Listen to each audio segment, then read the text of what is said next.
तो यहाँ से अब हम कंटिन्यू करेंगे। यहाँ पर मैंने आपको लास्ट टाइम बताया था जो इक्वेशंस हैं उनमें आप कोई सी भी इक्वेशन ले लें, ठीक है। बट यहाँ पर जो एक इक्वेशन आपके पास वो क्वाड्रेटिक है और जो सेकंड इक्वेशन है वो टू वेरिएबल तो है बट दोनों क्या हो रहा है, प्रोडक्ट की फॉर्म में लिखी हुई है, आपके पास प्रोडक्ट फॉर्म में लिखी हुई है। तो इसको अब हम किस तरह लिखेंगे ये देख लें ज़रा।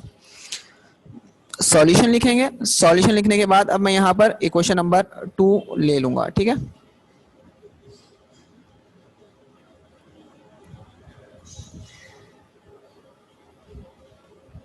क्योंकि इक्वेशन 2 इसलिए ले रहे हैं, है तो यहाँ पर जो पावर इन दोनों की y की पावर 1 z की पावर 1 दोनों मल्टीप्लाई होंगी तो पावर ऐड हो जाती है। तो यहाँ पर पावर तो 2 ही है बट यहाँ पर y और z जो अगर हम अलग अलग देखेंगे तो यहाँ पर जो पावर कंसीडर करेंगे हम वो 1 करेंगे।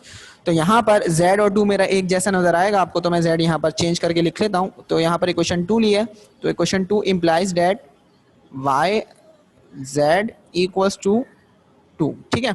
अब यहाँ पर y को सेपरेट कर लेते हैं या z को सेपरेट कर लेते हैं। तो यहाँ पर y को हम सेपरेट कर लेते हैं, तो z मल्टीप्लाई हो रहा है y से, तो सेकंड साइड जाकर आपके पास क्या हो जाएगा, डिवाइड हो जाएगा, ठीक है। तो हम इसको लिखेंगे y इक्वल्स 2/z और इसको हम इक्वेशन नंबर a कह देते हैं, ठीक है। इसको इक्वेशन नंबर a कह देते हैं। अब क्या करेंगे, यहां पर अब आप इस इक्वेशन को, जो इक्वेशन ए है, इसको पुट कर दें इक्वेशन नंबर 1 में। तो यहां पर ये हो जाएगा इक्वेशन नंबर, तो आप यहां पर लिख सकते हैं पुट y भी लिख सकते हैं और इक्वेशन ए भी लिख सकते हैं, पुट इक्वेशन ए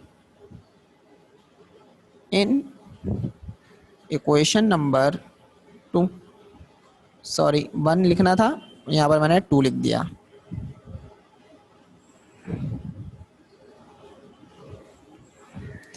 अब यहाँ पर इक्वेशन नंबर 1 है आपके पास y square plus z square, तो y की जगह आप यहाँ लिख लें डायरेक्टली 2/z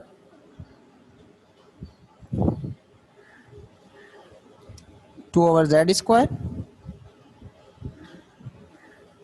2/z का होल स्क्वायर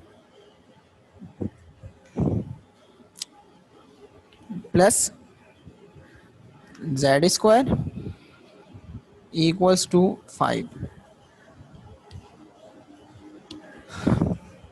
अब हम इसको आगे कंटिन्यू करेंगे। अब नेक्स्ट स्टेप में आप 2 का स्क्वायर कर लें 4, z का स्क्वायर कर लें z square plus z square equals 5। अच्छा जी, अब क्या करेंगे, अब इसके बाद एलसीएम ले लें।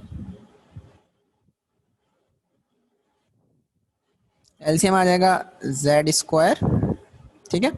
यहाँ पर 4 ही रहेगा और यहाँ पर हो जाएगा z की पावर 4 इक्वल्स टू 5, ठीक है।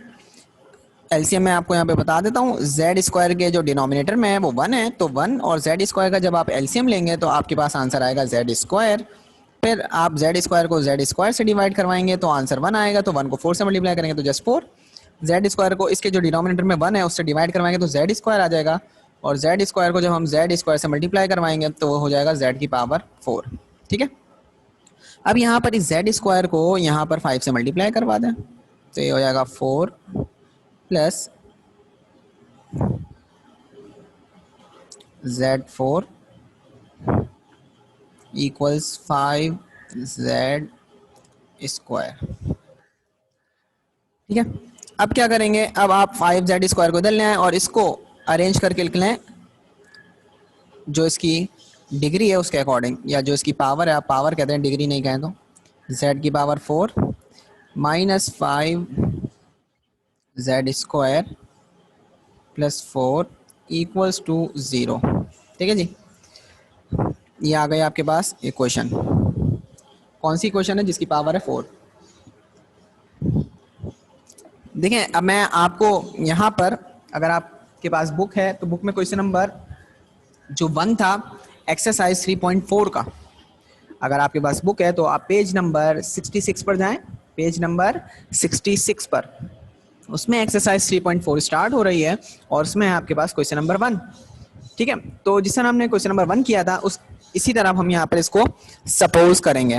ठीक है, अगर आप डायरेक्टली करना चाहते हैं तो डायरेक्टली कर लें, बट सपोज करना चाहते हैं तो सपोज कर लें।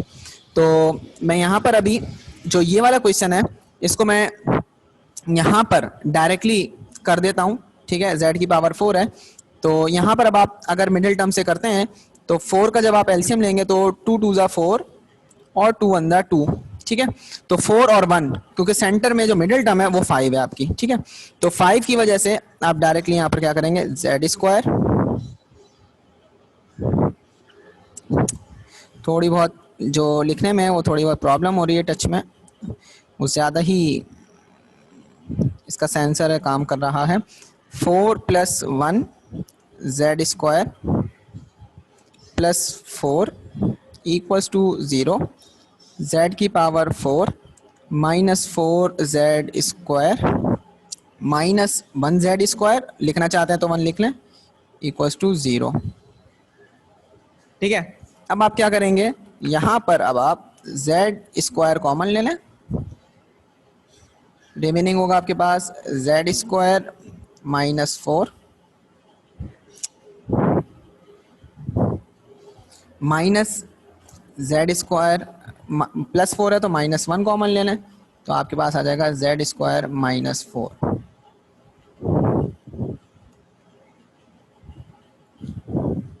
अब क्या करेंगे, यहाँ पर आपके पास जो फैक्टर्स बने हैं वो हैं z स्क्वायर -1 और z स्क्वायर -4 = 0, आइदर कर लें। तो z स्क्वायर -1 = 0, z स्क्वायर -4 = 0। अब z स्क्वायर = 1 और यहाँ पर अब देखें z स्क्वायर = 4। अब यहाँ पर स्क्वायर को रिमूव करने के लिए आप square root on both side लगाएंगे। अब देखें यहाँ पर स्क्वायर रिमूव हो जाएगा, हटा देता हूँ यहाँ से मैं इस डॉट को भी, तो यहाँ आ जाएगा +-1 स्क्वायर रूट 1, z स्क्वायर को रिमूव करने के लिए जब रूट ऑन बोथ साइड लगाएंगे तो हो जाएगा z = डायरेक्टली लिख रहा हूँ +-, चलो अब यहाँ पर लिख लेते हैं +- स्क्वायर रूट 4, z = +-2। ठीक है, दो आंसर यहाँ है आपके पास, z = +-1। तो जब आप स्क्वायर रूट 1 करेंगे तो आंसर आपके पास यही आएगा। ठीक है, ये तो अभी आपके पास आई है z की वैल्यूज। अब आप क्या करेंगे, अब आप y की वैल्यू फाइंड करेंगे। वो किस तरह करेंगे, यहाँ पर अब आप लिखेंगे पुट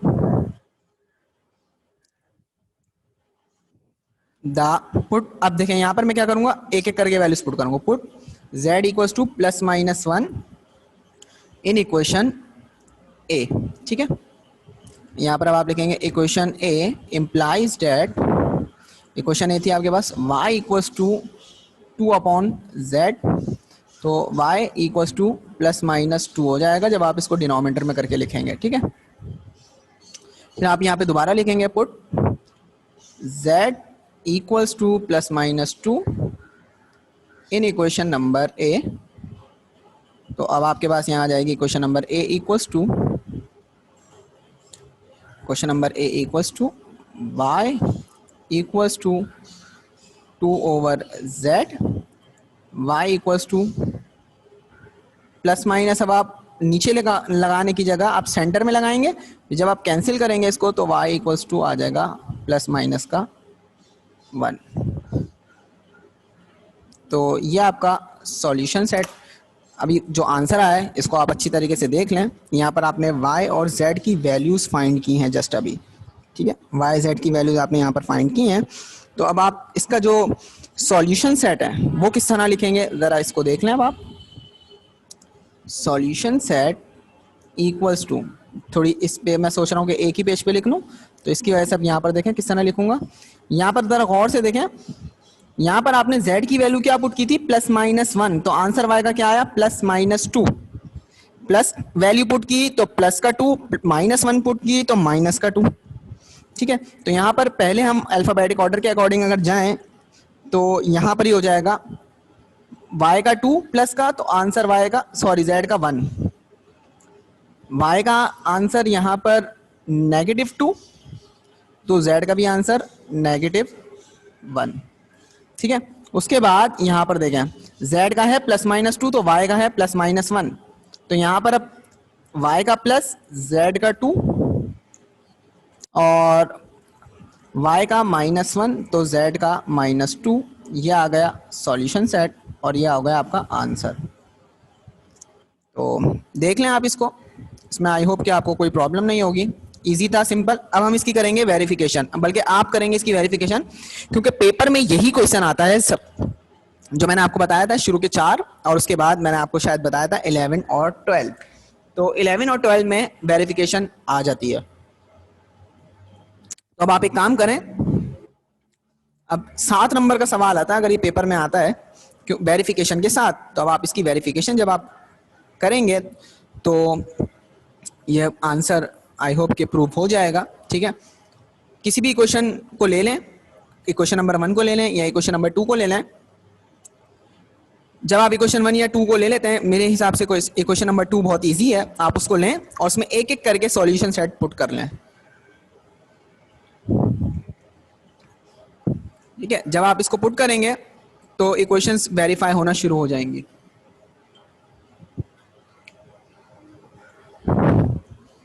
तो ये आप करें अभी बैठ के जल्दी से, आपको मैं तकरीबन 5 से 7 मिनट दे रहा हूँ।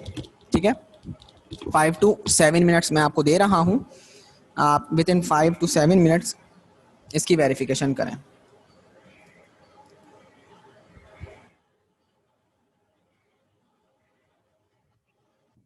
कुछ पूछना है तो आप पूछ सकते हैं। अभी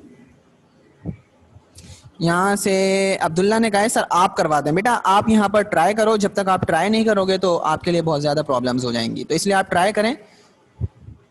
आपने कुछ नहीं करना, ठीक है, आपने कुछ नहीं करना, मैं एक वेरिफिकेशन करवा देता हूँ। ठीक है, मतलब यहाँ पर एक वैल्यू, यहाँ पे 4 सॉल्यूशन सेट्स में कोऑर्डिनेट्स आए हैं तो मैं एक करवा देता हूँ, आपके कहने पर मैं एक करवा रहा हूँ।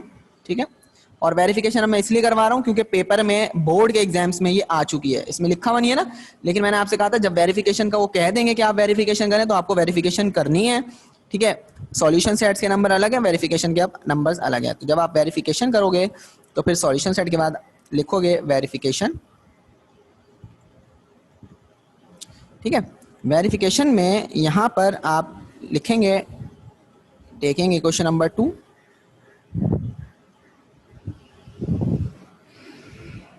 इक्वेशन नंबर 2 आपके पास क्या लिखी हुई है, y z इक्वल्स टू 2। ठीक है, अब यहाँ पे मैं कोऑर्डिनेट देख लेता हूँ, कोऑर्डिनेट है 2,1, पहला वाला क्या है 2,1,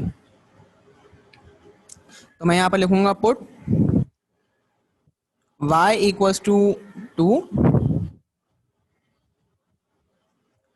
इन अबव,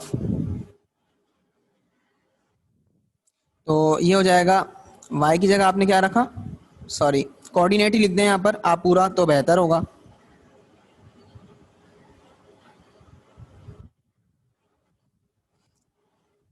टू कॉमा 1, ठीक है, तो y की जगह 2 रखा, z की जगह 1 रखा, आंसर इधर है 2, तो 2 अंदर 2 इक्वल्स टू 2, तो ये हो गया वेरीफाई। ठीक है, सेटिस्फाई कर दी क्वेश्चन को, मतलब ये जो कोऑर्डिनेट है आपका पहला वाला 2,1, जरा ऑब्जर्व करें, ये रहा आपका पहला कोऑर्डिनेट 2,1, इसको मैंने जब इसमें पुट किया है तो मेरे पास ये क्या हो गया, वेरीफाई हो गया, तो अब आप लिखेंगे वेरीफाई। इस तरह आपने चारों करना है, फिर अब आप लिखेंगे पुट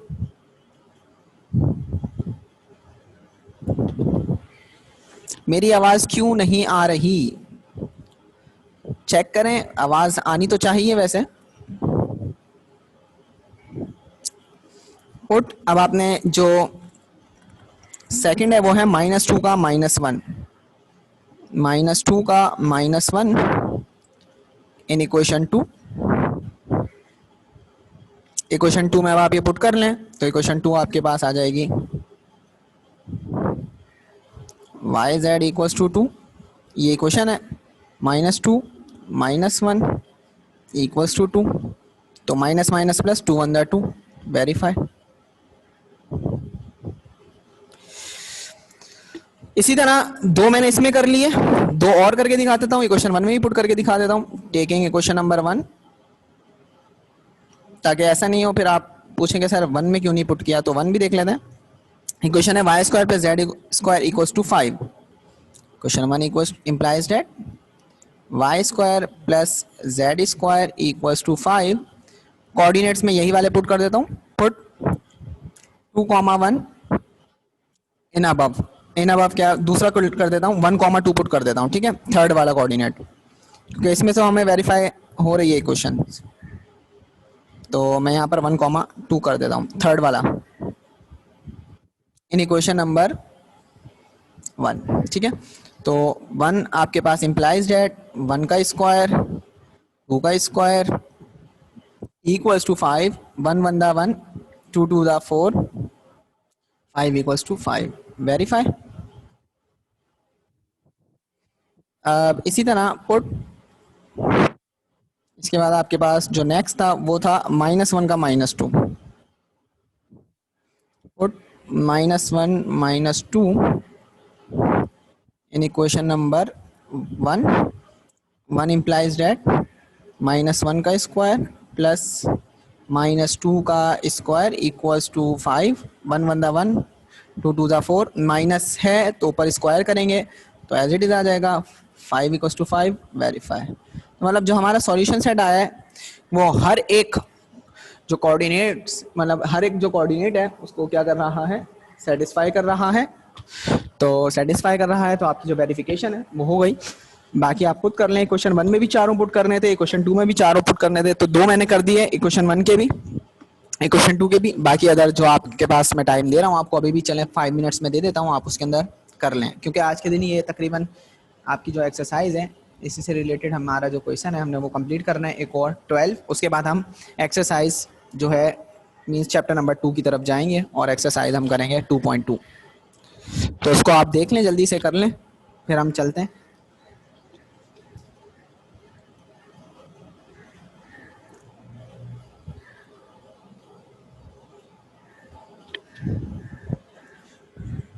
अच्छा जी, तो कोई क्वेश्चन पूछ रहा है, वाइज ने कहा सर अगर वेरीफाई ना हो तो फिर कोऑर्डिनेट्स को सॉल्यूशन सेट में नहीं लिखेंगे क्या? एक मैं आपको बात बता देता हूँ वाइज बेटा, एक बात, सबसे पहली चीज़, इसमें जो कोऑर्डिनेट्स आएंगे आपके पास, इस इन इक्वेशन में जो कोऑर्डिनेट्स आएंगे वो हर एक कोऑर्डिनेट सेटिस्फाई करेगा इक्वेशन को, ठीक है, हर एक कोऑर्डिनेट मतलब सेटिस्फाई करेगा इक्वेशन को। तो यहाँ पर जो सॉल्यूशन सेट में आपके पास आंसर्स आएंगे पहले वो आप लिख देंगे, ठीक है, इसमें आप पहले वो लिख देंगे।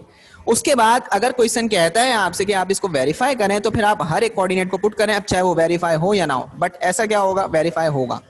वो एक्सरसाइज 3.4 में था, उसमें जस्ट आपके पास एक सिंगल इक्वेशन होती है, उसमें एक्सट्रेनियस जो आपके पास सॉल्यूशन होता है उसको हम पहले चेक करते हैं, मतलब वेरिफिकेशन साथ के साथ करते हैं रूट्स वाले क्वेश्चंस के अंदर, और फिर सॉल्यूशन सेट लिखते हैं। इसमें हम पहले सॉल्यूशन सेट लिखेंगे उसके बाद वेरीफाई करेंगे, ठीक है।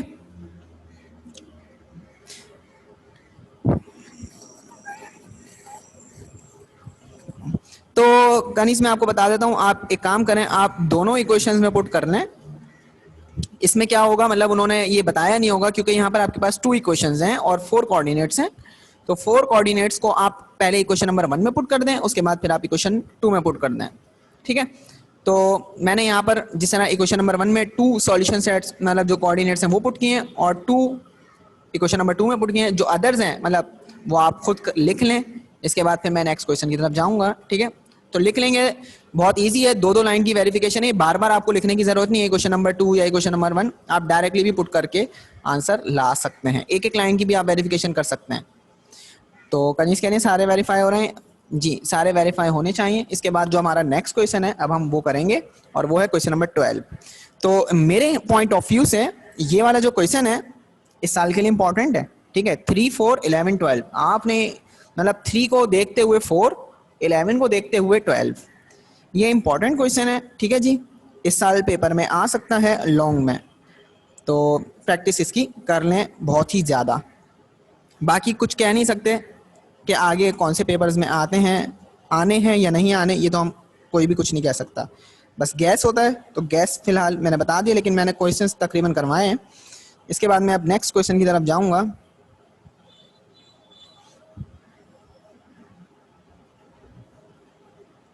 समीदुर रहमान कहते हैं सर हमें इक्वेशन 1 और इक्वेशन 2 में दोनों में पुट करके वेरीफाई करना है सारे कोऑर्डिनेट्स। जी बेटा, सब पुट करने हैं, इक्वेशन 1 में भी इक्वेशन 2 में भी।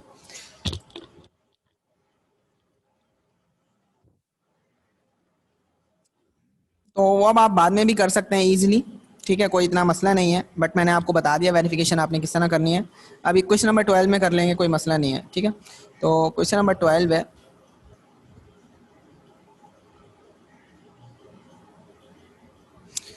आपके पास एक्स टी प्लस 15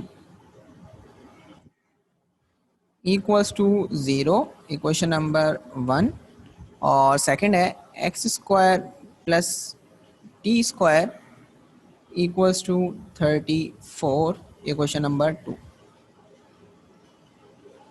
तो फर्स्ट है x t plus 15 equals to 0 और सेकंड है x square plus t square equals to 34। Same हमने उसी तरह सॉल्व करना है जिस तरह अभी सॉल्व किया है। सॉल्यूशन लिखने के बाद आपने लिखना है टेकिंग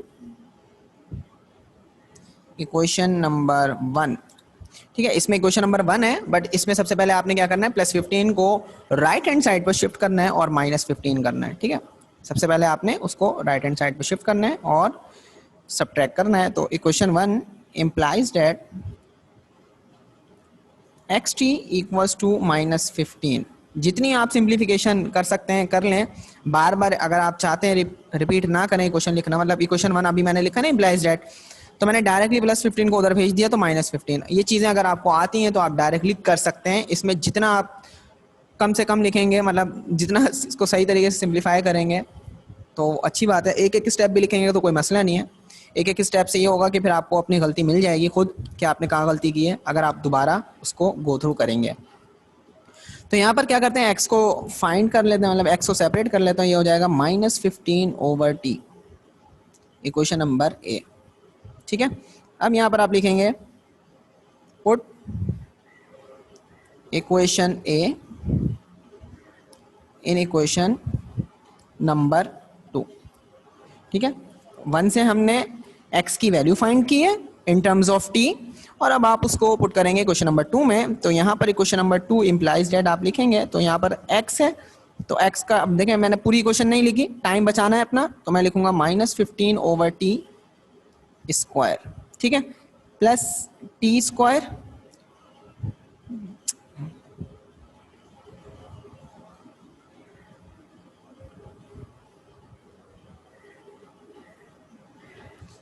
इक्वल्स टू 34, ठीक है। 15 का स्क्वायर करेंगे तो ये आपके पास हो जाएगा 225, ठीक है। और टी स्क्वायर का अगर आप स्क्वायर करेंगे तो वो हो जाएगा आपके पास टी स्क्वायर। तो इसको अब आप लिख लें, 15 का स्क्वायर 225 माइनस का वो प्लस हो जाएगा t square plus t square equals to 34।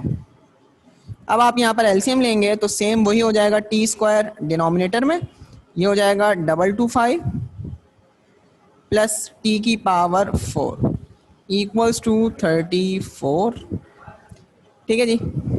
अब इस टी स्क्वायर को आप यहाँ पर आकर मल्टीप्लाई करवा दें तो ये हो जाएगा 225 प्लस टी की power 4 equals to 34 t square. अब आप इसको अरेंज करके क्वाड्रेटिक फॉर्म में लिख लें तो ये यहाँ पर आपके पास हो जाएगा टी की power 4 minus 34 t square plus 225 equals to 0, ठीक है। अब यहाँ पर आपने एलसीएम लेना है 225 का, क्योंकि 225 को 1 से मल्टीप्लाई करेंगे तो 225 ही हो जाएगा आपको। तो 3 से करके देखते हैं, 2 से नहीं होगा, 3 7 जा 3 5 जा 3 2 जा 3 5 जा 5 को 5 से करके देख लें, 5 को 1 से करके देख लें। अब आप मुझे इसके फैक्टर्स बता दें, तो वाइज बताते हैं सर 9 और 25, गुड। तो यहाँ पर फैक्टर जब आप बताएंगे, मतलब सॉरी बनाएंगे, तो यहाँ पर 3 को 3 से मल्टीप्लाई करेंगे तो 9, 5 को 5 से मल्टीप्लाई करेंगे तो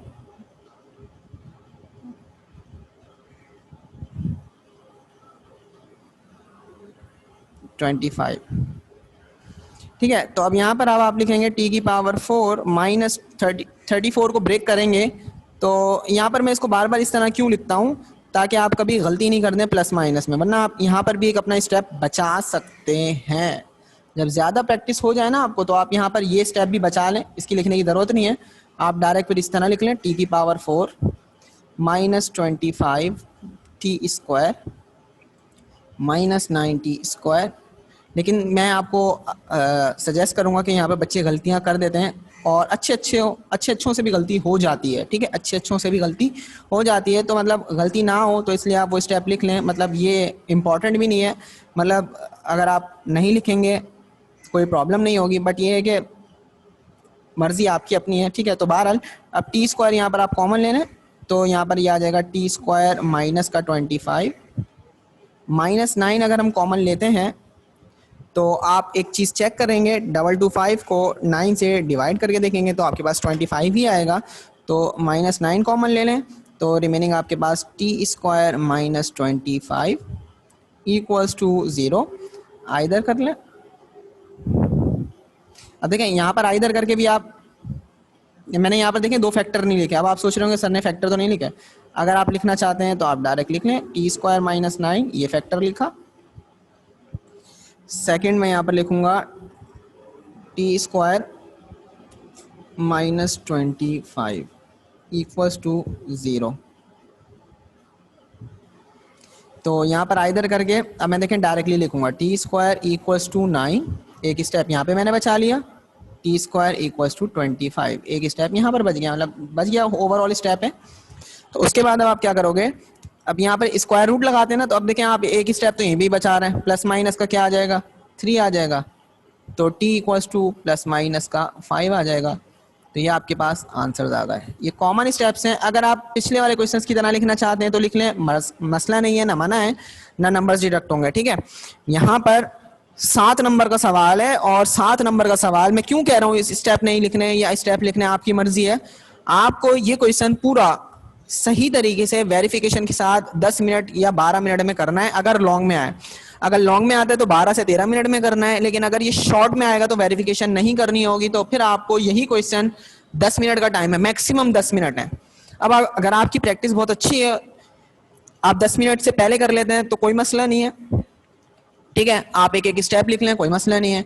बट अगर आप बहुत स्लो हैं, आप सोच समझ के बहुत ज़्यादा लिखते हैं और आपको टाइम ज़्यादा हो जाता है, तो प्रैक्टिस इतनी कर लें कि आप एक एक स्टेप भी लिख लें, और 10 मिनट के अंदर फिर ये टाइम, मतलब 10 मिनट से 11वां मिनट नहीं होना चाहिए शॉर्ट क्वेश्चन के लिए। ठीक है, तो बहरहाल अब यहाँ पर प्लस माइनस 3 आए और प्लस माइनस टी, तो आप देखें एक एक करके वैल्यूज पुट करेंगे। तो आप यहाँ पर लिखेंगे put T equals plus minus 3 in equation number, कौन सी में पुट करेंगे, ए में, क्योंकि अभी आपके पास जस्ट टी की वैल्यू आई है। तो अब आप यहाँ पर इक्वेशन नंबर ए लिखेंगे एक्स की वैल्यू फाइंड करने के लिए, एक्स इक्वल्स हुआ। अब जरा ध्यान से देख लें, ध्यान से, माइनस लगा हुआ है यहाँ पर। अब देखिए मैं यहाँ एक स्टेप लिख देता हूँ डायरेक्टली, वरना मैं तो डायरेक्टली करने वाला था। माइनस रखा, ये चीज समझने की है, ओवर टी। अब जरा ध्यान से देखो, अगर मैं यहां +3 रखता हूं, सॉरी 15 है, मैंने जरा जो रूट है वो ऊपर बनाना था। तो मैं बताने का मकसद यहां पर ये कि अगर मैं यहां पर, अब ध्यान से देखें, टी है, टी की जगह जस्ट क्या लिखता हूं 3, प्लस का 3 लिखता हूं। थोड़ा सा पेन जो है वो खराब चल रहा है, जिसकी वजह से बार बार रेज हो रहा है, खुद ही मिट जाता है। माइनस का 15 है, तो प्लस 3 1 3, 3 5 15, प्लस का 3 रखा तो आंसर क्या आया, माइनस में। माइनस का रखूंगा तो आंसर किस में आएगा, प्लस में। तो जरा आप ये चीज ऑब्जर्व कर लें, अगर आप अलग अलग करके लिखना चाहते हैं तो अलग अलग करके लिख लें। मैं इसको अगर डायरेक्टली लिखूंगा तो जरा देखें किस तरह लिखता हूं। मैं आपको ये करके दिखा रहा हूं कि आपने एक दफा इसको प्लस में रखा, एक दफा माइनस में। ये लिखा होता -15 ओवर, फिर आपने यहाँ पर लिखा -3, तो आंसर आया आपके पास x इक्वल्स टू 3 5 जा 15। ये क्या हो रहा है खुद ही।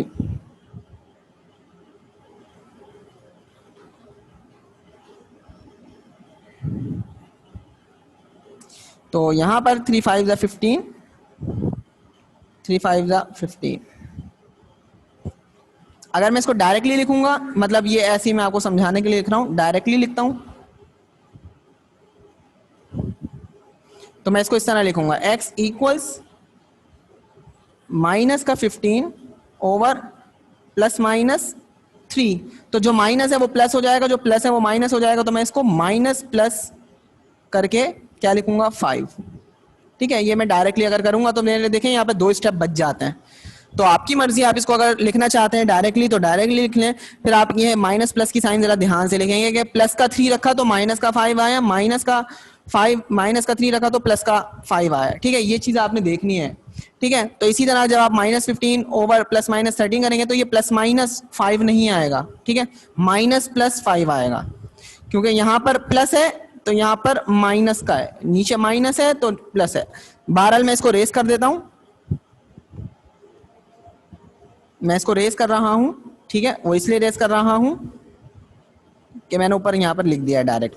आप अभी नहीं करें, जिनको समझ में आ गया होगा वो खुद ही कर लेंगे, बट आप इसी तरह करें। अब यहाँ पे मैं put t equals two plus minus 5 रखूंगा। ठीक है, ये भी मैं डायरेक्टली कर सकता हूं इन इक्वेशन नंबर ए, क्योंकि यहां पर जो इक्वेशन नंबर ए है आपके पास वो है x equals minus 15 over t, यही इक्वेशन है। ठीक है, अब देखिए मैंने पूरी इक्वेशन लिख दी, ऊपर नहीं लिखी थी, समझाने के लिए लिख देता हूं आप लोगों को। ठीक है, अब यहां पर देखें x इक्वल्स टू, एक काम ही करता हूं, मैं नहीं लिखता तो बेहतर है, वरना फिर आप बोलेंगे सर एक में लिखी एक में नहीं लिखी, क्या रीजन है। तो कुछ बच्चे इस तरह भी हैं, वो पूछेंगे सर आपने ऊपर नहीं लिखी नीचे लिख दी। तो लिखते हैं, लिखना है तो पूरा लिखें, वरना नहीं लिख रहा। तो यहाँ पर मैं डायरेक्टली लिख रहा हूँ x equals to minus 15 over plus का 5 रख रहा हूँ। ठीक है, तो x इक्वल्स टू माइनस का 3,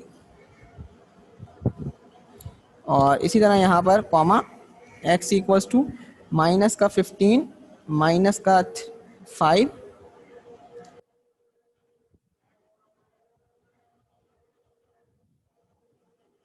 तो आंसर आएगा x इक्वल्स टू प्लस का 3। सॉल्यूशन सेट देख लें भाई आप लोग इसका, अब किस तरह लिखना है ज़रा। ठीक है, पहले आप खुद लिख लें ताकि फिर जब मैं लिखूं तो कोई प्रॉब्लम ना हो आपको। किसी ने कोई क्वेश्चन पूछा है, अब मैं देख लेता हूं कौन क्या क्वेश्चन पूछ रहा है।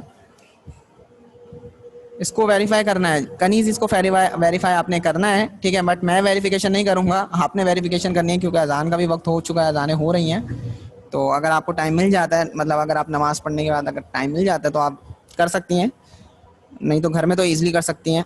ठीक है, तो यहाँ पे मैं वेरिफिकेशन नहीं करूँगा, जस्ट मैं इसका सॉल्यूशन सेट लिख रहा हूँ। तो सॉल्यूशन सेट आप देख लें मैं किस तरह लिख रहा हूँ ध्यान से। पहले x आता है या t आता है, अब मर्जी आपकी अपनी है। मैं पहले यहाँ पर t लिखूंगा, उसके बाद x का सॉल्यूशन सेट लिखूंगा। तो यहाँ पर अब देखें, यहाँ पर आपके पास t की वैल्यू क्या आती, प्लस का 3, तो आंसर क्या आया माइनस का 5। तो पहला हो गया 3 कॉमा माइनस 5। ठीक है, दूसरा देखें माइनस 3 रखा था तो आंसर क्या आया प्लस का 5। तो मैंने इसका लिखा है पहले x फिर लिखा है t, सॉरी पहले लिखा है t फिर लिखा है x।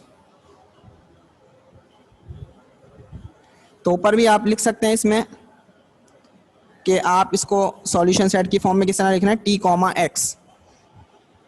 तो 3 का माइनस 5, ठीक है, 3 का माइनस 5 और माइनस 3 का 5 हो गया।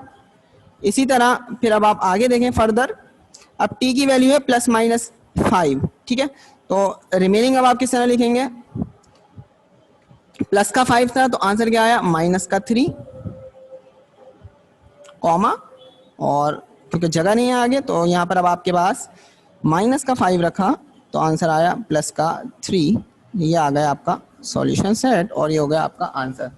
तो आपने इसमें क्या करना है, वेरिफिकेशन भी आपने इसकी करनी है। तो यहाँ पर ये आपकी तकरीबन जो एक्सरसाइज है वो ख़त्म हो गई और ये चैप्टर भी आपका यहाँ पर मैं फ़िलहाल ख़त्म करूँगा। और जिस तरह आप इस एक्सरसाइज के 3 सवाल आखिरी के जो हैं ये रह गए, जब आप अच्छी तरीके से बहुत ज़्यादा प्रैक्टिस कर लेंगे तो फिर मैं आपको फेब में, हमारी जो रिवीजन क्लासेस हैं वो मार्च में होंगी, ठीक है, क्योंकि 8 मंथ्स कोर्स है और 7 मंथ में हमें इसको कंप्लीट करना है, विद इन 7 मंथ हमें कंप्लीट करना है पूरे कोर्स को। तो जो एक्सरसाइजेज या जो छोटे मोटे सवाल आपके पास, जिस तरह हर एक्सरसाइज का अगर 1 या 2 सवाल हैं या 3 हैं या एक चैप्टर के आपके पास 8 से 10 सवाल भी हैं, लाइक सपोज मैंने तकरीबन समझ लें एक्सरसाइज 3.7 नहीं करवाई तो वो एक संडे की क्लास मैंने आप लेनी है और उसमें वो कंप्लीट हो जाएगा 1.5 से 2 घंटे की क्लास में। और इसके बाद अगर जो अदर क्वेश्चंस हैं, मतलब चैप्टर के 8 से 10 सवाल एक और संडे की क्लास ले लेंगे तो एक और संडे की क्लास में वो भी फिर मेरी क्या होगा, जो रिमेनिंग क्वेश्चंस हैं वो मैं करवा दूंगा। तो 2 संडे की क्लासेस में ही फिर पूरा चैप्टर जो है ना पूरा कंप्लीटली एक एक सवाल के साथ कंप्लीट हो जाता है। बट कुछ क्वेश्चंस ऐसे होते हैं जो आप सोच रहे होंगे कि वो अभी समझ में नहीं आएंगे, मतलब कुछ स्टूडेंट्स हैं जिनकी समझ में ईजिली वो आ जाएंगे, थोड़ी बहुत डिफिकल्टीज जो है उनको फेस करनी होंगी, मतलब डिफिकल्ट होगा क्वेश्चन, बट ये कि वो कर लेंगे। लेकिन समझ लें 60% क्लास की बात करूंगा मैं, इस क्लास की बात नहीं कर रहा कि आप ऐसे हैं, मैं आप लोगों की बात नहीं, मैं हर स्टूडेंट की बात कर रहा हूँ, क्योंकि मेंटालिटी लेवल जो है आप जिस तरह मैट्रिक करके आ रहे हो उस बेस पर 60% स्टूडेंट्स को समझ में नहीं आते। इसलिए फिर जब आप इनकी अच्छी तरीके से प्रैक्टिस कर लेंगे तो मुझे आगे जाके जो मैं क्वेश्चन को अभी 5 से 10 मिनट दे रहा हूँ एक सवाल को, या 15 मिनट दे रहा हूँ, आगे जाके मुझे सिर्फ 5 मिनट लगेंगे और आप वो क्वेश्चन खुद सॉल्व करेंगे फिर, और प्रैक्टिस भी आपकी उसी वक्त हो जाएगी। इसलिए फिर मैं वो नहीं करवा रहा। मैं चाहता 3.7 करवा देता, अभी 3.7 के आंसर 3-3 4-4 लाइनों के हैं, बट अभी नहीं करवा रहा तो नहीं करवा रहा, ठीक है। तो इसके बाद नमाज के बाद हम जो एक्सरसाइज है 3 जो 8 है वो अभी फिलहाल ख़त्म हो गई। इसके 3 क्वेश्चंस मैं नहीं करवाऊंगा, आखिरी के 3 जो हैं 13, 14, 15 अभी नहीं करवा रहा, बाद में। इसके बाद अब मैं चैप्टर नंबर 2 स्टार्ट करूंगा, तो आप चैप्टर नंबर 2 की तरफ आ जाएं। नमाज का ब्रेक देखते हैं कब मिलता है, तो नमाज का जैसे ही ब्रेक मिलेगा तो फिर हम नमाज पढ़ने चले जाएंगे, ठीक है। तो चैप्टर नंबर 2 अब हम करेंगे। तो मैं चैप्टर नंबर 2 के कुछ फॉर्मूलाज हैं, बहुत बच्चों वाला चैप्टर है, 2 दिन में ख़त्म हो जाएगा। मतलब आज जो आपकी क्लासेज हैं, तो आज की क्लास और कल की क्लास में आपका तो ये चैप्टर जो है वो कंप्लीट हो जाएगा, ठीक है। मतलब चैप्टर नंबर 2 ही कंप्लीट हो जाएगा, क्योंकि इक्वेशन जो है वो बहुत खतरनाक सा चैप्टर था, बहुत लेंथी चैप्टर था, टाइम टेकिंग वाला चैप्टर था। चैप्टर नंबर 2 बहुत इजी है, ठीक है, बट इसमें फॉर्मूलाज हैं, ठीक है। चैप्टर नंबर 2 में क्या है, जस्ट फॉर्मूलाज हैं। फॉर्मूलाज याद हो गए तो बहुत ईजी हो जाएगा आपको चैप्टर को। प्रैक्टिस भी नहीं करेंगे ना तो ईजिली हो जाएगा। फॉर्मूलाज याद रखें आप कि फॉर्मूलाज क्या हैं इसके। तो मैं बताता हूँ कि चैप्टर नंबर 4 है क्या। सबसे पहले फॉर्मूलाज लिख लूँ,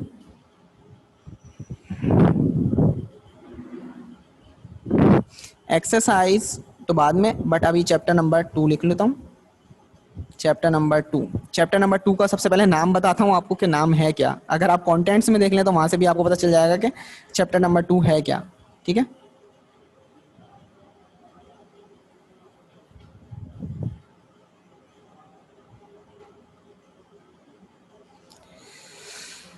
जो स्टूडेंट्स थे वो पूछते थे सर रियल क्या है, कॉम्प्लेक्स क्या है, इमेजिनरी क्या है। क्योंकि मैंने जाहिर सी बात है डायरेक्टली चैप्टर नंबर 3 स्टार्ट किया था, वो इसलिए किया था कि आपको जो भी प्रॉब्लम्स है ना वो चैप्टर 3 में ही हो जाए। जितने भी लेंथी क्वेश्चन है वो आप देख लें। छोटी चीज़ होगी, आसान होगी ना, वो आप देखेंगे, आप बोलेंगे यार फर्स्ट ईयर की मैथ्स तो बहुत ईजी है। फर्स्ट ईयर की मैथ्स ईजी है बट इतनी भी नहीं है। तो अगर मैं चैप्टर 2 स्टार्ट करता तो आप बोलते हैं बहुत ईजी है, अरे आराम से कर लेंगे। तो चैप्टर नंबर 3 में अच्छी खासी एक्सरसाइजेस थी, लेंथी क्वेश्चंस थे, इसलिए मैंने चैप्टर नंबर 3 करवाया। और अब चैप्टर 3 अगर आपने प्रैक्टिस कर लिया, सिंप्लीफिकेशन आ गई अगर आपको छोटी मोटी, तो आपका चैप्टर नंबर 2 ईजिली हो जाएगा। तो चैप्टर का नाम है यहाँ पर रियल एंड कॉम्प्लेक्स नंबर्स, ठीक है, real and complex numbers. Real numbers बताया था मैंने आपको कौन से होते हैं, लेकिन अगेन मैं आपको बताऊंगा कौन से नंबर्स होते हैं। रियल एंड कॉम्प्लेक्स नंबर्स, अगर आप सिस्टम लिखना चाहते हैं आगे और लिख लें सिस्टम, ये आपका चैप्टर नेम है। रियल नंबर से रिलेटेड जितने भी क्वेश्चंस है ना वो आपके पास एक्सरसाइज 2.1 में है। अगर आपके पास बुक है ना, अब देखें अगर फिजिकली आप मेरे साथ होते तो मैं आपसे अभी डायरेक्टली क्वेश्चन पूछ लेता, बेटा किस तरह होंगे। 24 पेज नंबर 23 और 24 पे एक्सरसाइज नंबर 23 है, ठीक है, एक्सरसाइज नंबर 23 है, मतलब 21 2.1 एक्सरसाइज पेज नंबर 23 पर है। और ये आपके पास MCQs means objective based exercise है, ऑब्जेक्टिव बेस्ड, समझ ना, मतलब क्वेश्चन नंबर 1 लिखा हुआ है classify each of the following statements as true और false, name of the following properties, question number 2 लिखा हुआ है। तो ये मैं आपको एक्सरसाइज अभी नहीं करवाऊंगा, जब ऑब्जेक्टिव्स हम डिस्कस करेंगे डिटेल में तो जब जाके करेंगे। और एक्सरसाइज 2.1 में रियल नंबर्स हैं जस्ट, ठीक है, रियल नंबर्स हैं और उसकी कुछ प्रॉपर्टीज हैं, तो वो हम बाद में ही डिस्कस करेंगे एमसीक्यूज में।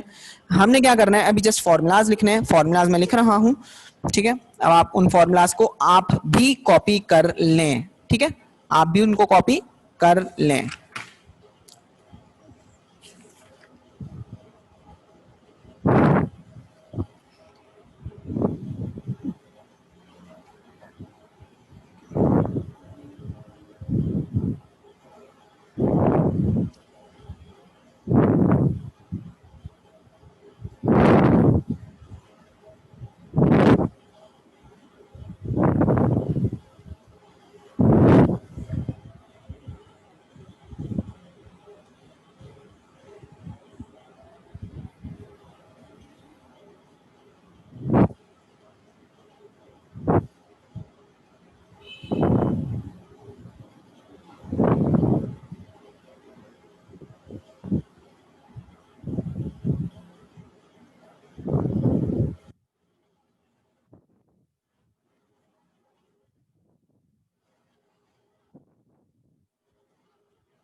द सेट के बाद कॉम्प्लेक्स नंबर लिखा है, जरा ध्यान से देख लें। कॉम्प्लेक्स नंबर में किस तरह बनाऊंगा, ये सी, ठीक है, और सी में यहां से यहां तक गैप होगा, क्योंकि आपको पता है टच पेन है और टच में थोड़ा बहुत कॉम्प्लेक्स आगे पीछे नजर आ रहा है आपको।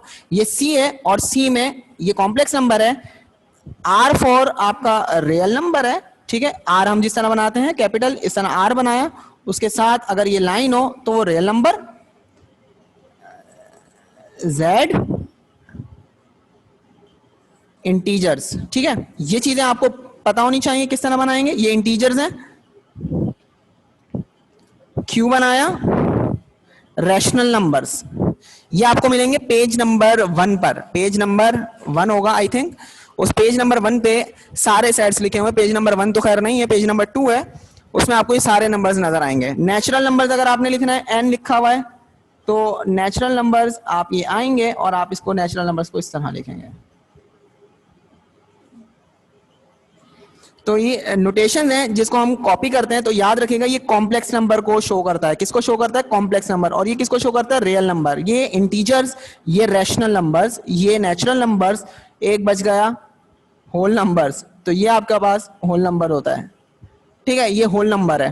तो बहरहाल, तो आपने जस्ट पूछा था कि ये क्या लिखा हुआ है 10 सेट के बाद, तो 10 सेट के बाद लिखा हुआ है कॉम्प्लेक्स नंबर, और कॉम्प्लेक्स नंबर के लिए मैं यहाँ पर नोटेशन यूज कर रहा हूँ सी, और सी के अंदर बार। तो आप यहाँ पर देख सकते हैं जो कॉम्प्लेक्स नंबर की एक्चुअल डेफिनेशन है वो यहाँ पर मैं इसको रीड कर देता हूँ। The set complex number in which the equation x square equals to a can be solved for all a belongs to real number and is given by complex number equals to real number multiply by, नहीं है ये, इसको कहते हैं cross product of real number multiply by, मतलब real number और real number, cross product of real into real. तो answer order pair की फॉर्म में लिखते हैं such that a b belongs to real number. अब ये चीज आपको बाद में बताऊंगा कि किस तरह लिखनी है, पहले मैं आपको जस्ट बता देता हूं और फॉर्मूलाज लिख रहा हूं, तो फिलहाल आप फॉर्मूलाज लिख लें अभी।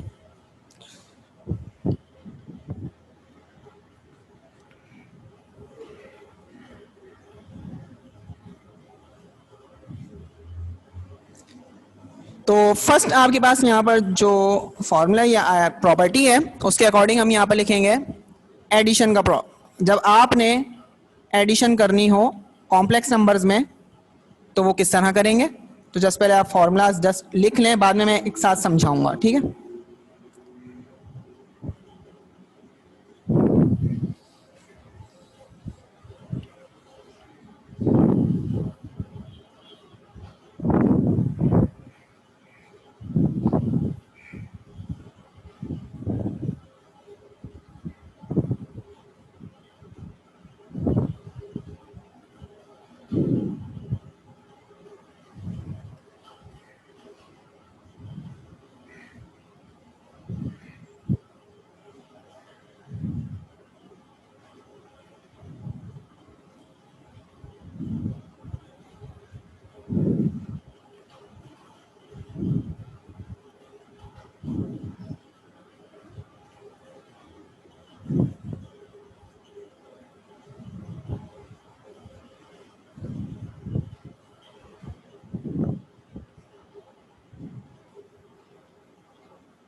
ओके जी, यहाँ पर आपको मैं बता देता हूँ, बहुत सिंपल है। यहाँ पर अभी कुछ मैंने फॉर्मूलाज लिखे हैं। सबसे पहले एडिशन किस तरह करेंगे कॉम्प्लेक्स नंबर में, याद रखिएगा कॉम्प्लेक्स नंबर को, यहाँ नेक्स्ट पेज पे समझा रहा हूँ, समझ लें जरा। कॉम्प्लेक्स नंबर्स क्या होंगे इसको समझ लें। कॉम्प्लेक्स नंबर्स हमारे पास हमेशा किस तरह आएंगे, एक सेट है मेरे पास, यहाँ पे मैं समझाने के लिए आपको बता रहा हूँ।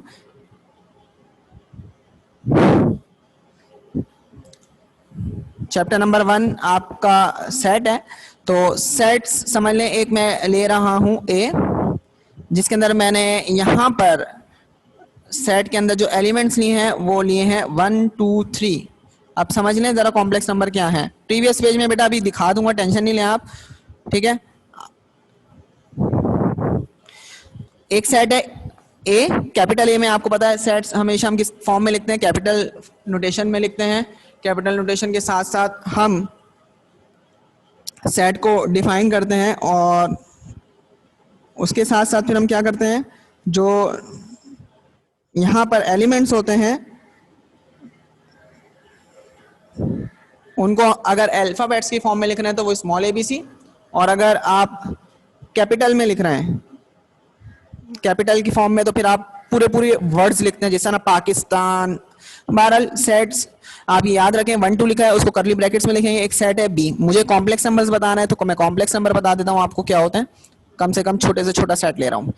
कॉम्प्लेक्स नंबर की डेफिनेशन मैंने आपको लिखवाई है, complex number equals to a comma B, ठीक है। मतलब कॉम्प्लेक्स नंबर के बाद मैंने इस तरह भी लिखा था रियल रियल, और इसके दरमियान में था क्रॉस प्रोडक्ट। क्या था? Cross product a comma b such that a b belongs to real numbers, ठीक है। अब जरा ध्यान से देख लें आप लोग, कॉम्प्लेक्स नंबर्स बनाने हैं तो यहां पर मुझे क्रॉस प्रोडक्ट फाइंड करना होगा। क्या फाइंड करना होगा? Cross product. क्रॉस प्रोडक्ट किसका फाइंड करेंगे? किसी भी दो सेट्स का।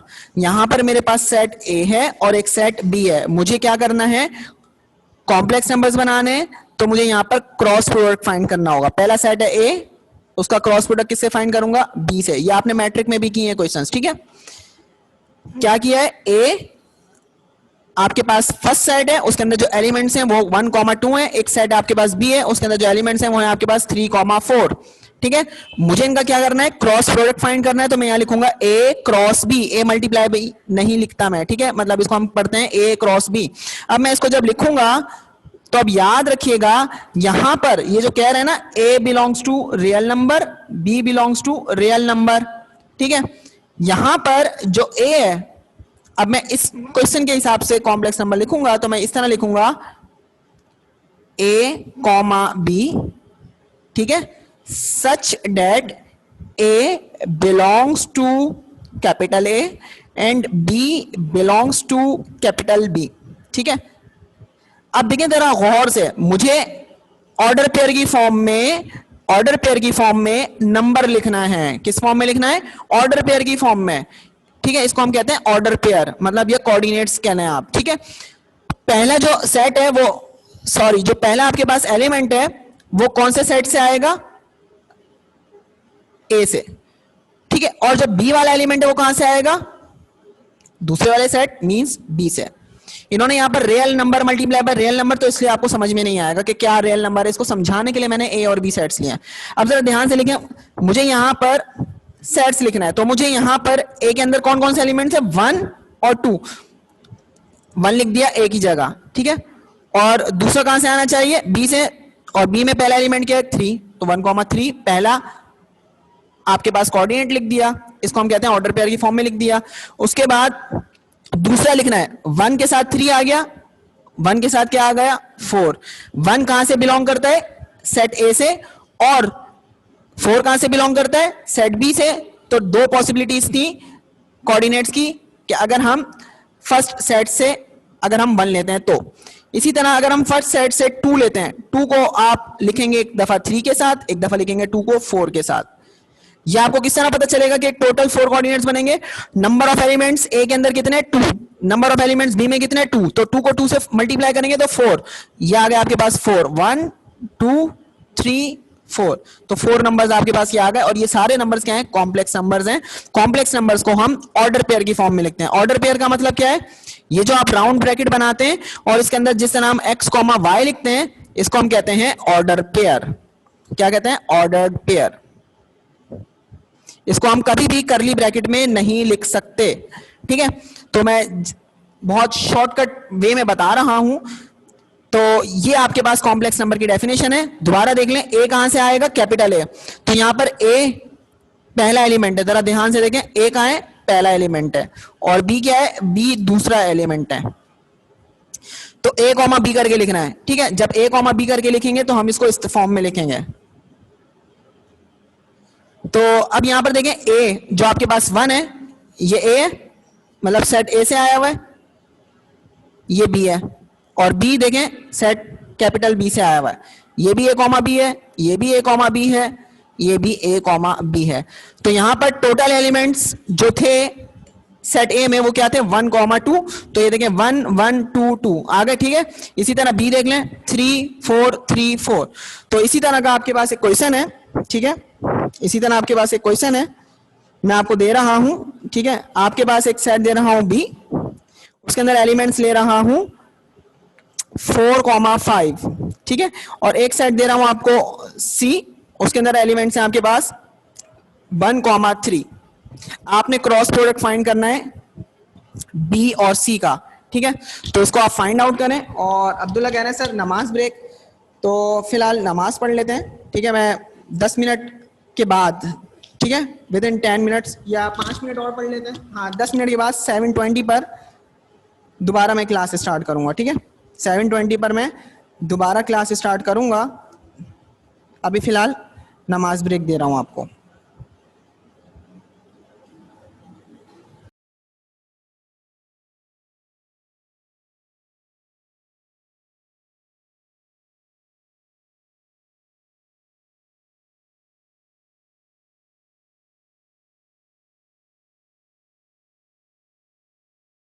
वही क्लास आप with in 5 minutes in formulas को राइट डाउन कर लें, उसके बाद फिर मैं आपको फर्दर समझाता हूँ जो क्वेश्चन हमारा चल रहा था। क्योंकि कुछ क्वेश्चंस क्या स्टूडेंट्स कह रहे हैं सर अब प्रीवियस पेज कर दें, तो फिलहाल आप ये लिख लें जल्दी से फॉर्मूलाज। अगर आप लैपटॉप पे क्लास ले रहे हैं तो फिर आप प्रिंट स्क्रीन कर लिया करें, तो आपके पास ये पेज पूरा एक इमेज की फॉर्म में आ जाएगा। अगर आप मोबाइल पे क्लास ले रहे हैं तो आप इसका स्क्रीनशॉट ले लें। अगर आप इसी तरह क्लास पीसी पर ले रहे हैं तो फिर आप प्रिंट स्क्रीन कर लिया करें, आपके पास ये पेज आ जाएगा पूरा, ठीक है। कोई भी क्लास हो फर्दर, आपके पास फिजिक्स है, केमिस्ट्री है, इंग्लिश है, कुछ भी हो, आप ले रहे हैं क्लास, कोई भी क्लास अटेंड कर रहे हैं तो आप कर सकते हैं।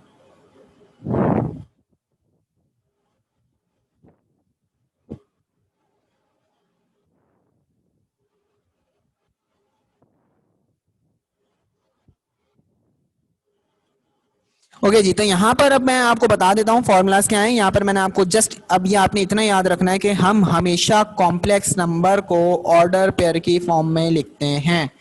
कॉम्प्लेक्स नंबर को हम हमेशा किस फॉर्म में लिखते हैं, ऑर्डर पेयर की फॉर्म में लिखते हैं। ऑर्डर पेयर आप इस तरह समझ लें, जो अभी आप सॉल्यूशन सेट लिखते थे उसमें जो आप कोऑर्डिनेट्स लिखते थे, उन कोऑर्डिनेट्स को हम किस फॉर्म में लिखते हैं, ऑर्डर पेयर की फॉर्म में लिखते हैं। मैंने कहा था ना कोऑर्डिनेट्स हम किस फॉर्म में लिखते हैं, जब आपके इक्वेशन स्टार्ट हुई थी सॉल्यूशन सेट बता रहा था तो मैं कहा था बेटा इसको हम ऑर्डर पेयर कहते हैं और कोऑर्डिनेट्स को हम ऑर्डर पेयर की फॉर्म में लिखते हैं। कोऑर्डिनेट्स में यहाँ पर आपने ये बात याद रखनी है कि ऑर्डर पेयर का मतलब है कि आपके पास राउंड ब्रैकेट्स हों, करली ब्रैकेट्स नहीं, राउंड ब्रैकेट्स हों, और उन राउंड ब्रैकेट्स में आप पहले आप x लिखें या y लिखें, मर्जी है, डिपेंड करता है जो सेट गिवन है। मतलब आप इसको इस फॉर्म में लिख सकते हैं जिस तरह अभी मैं आपको दिखा रहा हूं, मतलब x, y की फॉर्म में। इसको हम क्या कहते हैं, ऑर्डर पेयर कहते हैं, ठीक है।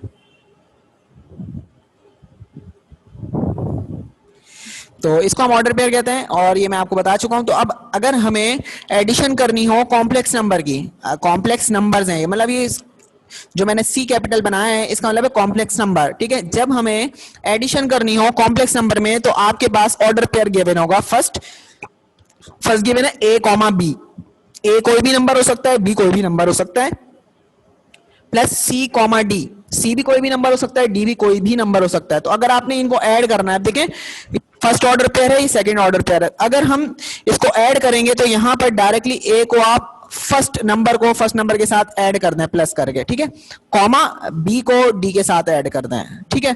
तो यहां पर ए प्लस सी फॉर्मूला बन गया, डायरेक्टली आंसर आ जाएगा। बी को डी के साथ ऐड कर देंगे तो ये एक ही ऑर्डर पेयर में आपके पास कॉम्प्लेक्स नंबर की एडिशन हो जाएगी, ठीक है। इसके बाद सब्ट्रैक्शन है, सब्ट्रैक्शन में जहां प्लस है वहां माइनस है, तो अब जब इसको आप सब्ट्रैक्ट करेंगे तो a को माइनस सी से करेंगे तो यहाँ पर आंसर आ जाएगा, b को माइनस डी के साथ करेंगे तो आपके पास सब्ट्रैक्शन हो जाएगी यहाँ पर, ठीक है। तो ये सिंपल सी यहाँ पर आपके पास एडिशन और सब्ट्रैक्शन है, बट मल्टीप्लीकेशन यहाँ पर इस तरह नहीं है। मल्टीप्लीकेशन यहाँ पर नहीं है, यहाँ पर आपको इसका फॉर्मूला याद करना है, ठीक है। फॉर्मूला क्या है आपके पास यहाँ पर, फॉर्मूला यहाँ पर आपके पास, अगर आपके पास a comma b first complex number है और c comma d second complex number है और आपने इन दोनों की मल्टीप्लीकेशन करनी है, ठीक है, तो अब आपके पास यहाँ फॉर्मूला होगा ए सी माइनस बी डी, ठीक है। अब मैं इसको किस तरह बताऊंगा, आपको मल्टीप्लाई करके बताऊंगा, बट यहां पर अभी आपने इसको इस तरह याद रखना है, a कॉमा बी को जब आप c कॉमा डी से मल्टीप्लाई करवाएंगे, या जब मैं आपसे बोलूंगा बेटा आपने मल्टीप्लीकेशन वाला फॉर्मूला लगाना है कॉम्प्लेक्स नंबर का, तो ये फॉर्मूला आपको याद होना चाहिए, A C minus B D comma A D plus B C, ठीक है। डायरेक्टली याद कर लेंगे तो बहुत अच्छी बात है, वरना जब मैं इसको भी समझाऊंगा डिटेल में कि a C minus B d कैसे आया और a D plus B c कैसे आया, तो फिर वो स्टेप्स है, नंबर ऑफ स्टेप्स, तो इसलिए आपने यहाँ पर डायरेक्टली याद करना है। और ये तमाम फॉर्मूलाज जो अभी मैंने लिखे हैं वो कम है, ये सारे फॉर्मूलाज आपके आते हैं एमसीक्यूज में, ठीक है। इसी तरह जब डिवीजन करनी है तो यहाँ पे डिवाइड का है, ए कॉमा बी फर्स्ट नंबर है उसको डिवाइड करना है सी कॉमा डी से, तो यहाँ पर अब आपने याद रखना है A C plus B D over C square plus D square, और दूसरा है B C minus A D over C square plus D square. तो यहां पर इसी तरह अब आपके पास जब एडिटिव इनवर्स यहां पर कहते हैं, अगर आपके पास प्लस है तो उसको माइनस से मल्टीप्लाई कर दें, अगर माइनस है तो माइनस को माइनस से मल्टीप्लाई करवा दें, तो क्योंकि प्लस का एडिटिव इनवर्स होता है माइनस, ठीक है, और माइनस का इनवर्स होता है प्लस, तो इसी तरह एडिटिव मींस प्लस का, यहाँ पे है ए, भाई यहाँ पर कुछ स्टूडेंट